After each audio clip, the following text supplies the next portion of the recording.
Hi everyone, it's Rabbi Dr. Jack Cohen with the Dating Shalom Bias series. I hope everyone is well out there. Baruch Hashem, it's been amazing. So many wonderful people worldwide that are working with me, that are getting engaged and getting married. And if you need my help to get to that wonderful accomplishment, you can reach out to me from anywhere in the world to get matched up, to get help in writing a dating resume, evaluate a relationship that you're in the middle of, which I love doing, and I often do for so many people. Feel free to reach out to me. I'm at 305-206-1916 from anywhere in the world. You can go to drjackdating.com or drjackcohen18@gmail.com. Many people ask me, how do I know if I'm with my soulmate? So I have put together a list of valuable clues and questions you can ask yourself, and you can answer those questions. You'll know very clearly if the person that you're with is your soulmate. How do you know that you found the right person to be with? How do you know that that's your soulmate? How do you know that you found true love? How do you distinguish between having a partner and having a soulmate? The difference is found in silence and passivity, and I'll explain what that means. If you always have to act and speak and talk in order to have a stimulation in your relationship, if you feel you always have to talk and impress the other person, if you have to tell them wild, exciting tales to get their attention or share hot gossip and a funny joke, then you have a partner. Your relationship is not so different from that of two business partners who like to kibitz together.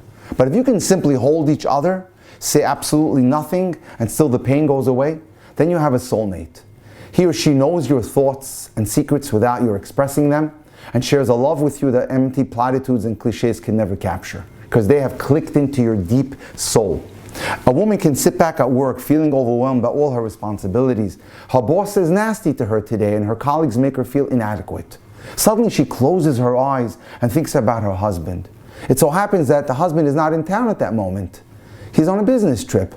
She can't even reach him by phone because he's running from city to city. And yet the mere thought of him, the knowledge that he exists, that he belongs to her exclusively, and that he loves her is enough to take away the pain. That's a soulmate. She gains strength from knowing that he's out there and that together they're a unity, they're a couple. As we say in Hebrew, ishto kegufo. His wife is like his body, they're one. But for a woman who is in a partnership, things are totally different.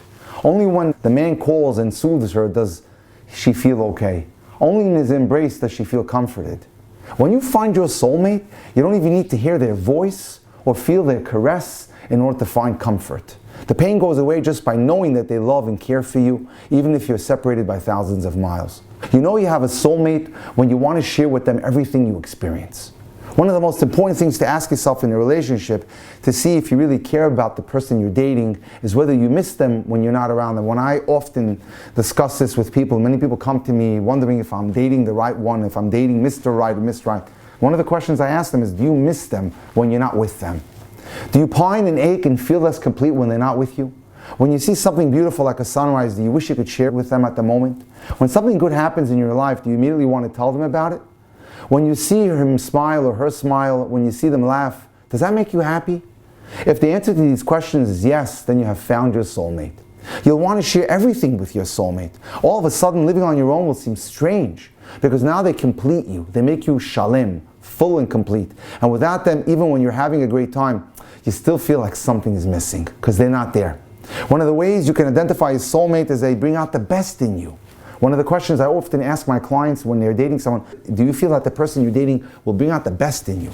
Your greatest attribute, whether it is being loving and compassionate, strong and a disciplinarian, tenacity, intelligence, or emotion, your soulmate brings it out. They might not bring out all the little things, but they bring out the best in your soul. A soulmate compliments you in the deepest way. What you once lacked, he or she knows how to bring it out to life. Your soulmate improves you as a person and enables you to accomplish things you only dreamed of. Finally, when you find your soulmate, you'll see how his or her faults. Love is not blind.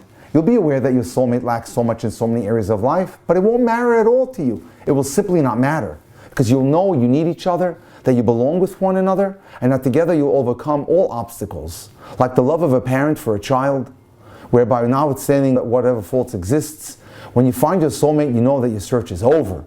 In a strange and mysterious way, true love consists of the choice to give up choice and say it's time, no more looking. A soulmate is not someone who is perfect, but someone who is perfect for you. According to Jewish tradition, your soulmate has already been chosen for you and is out there right now.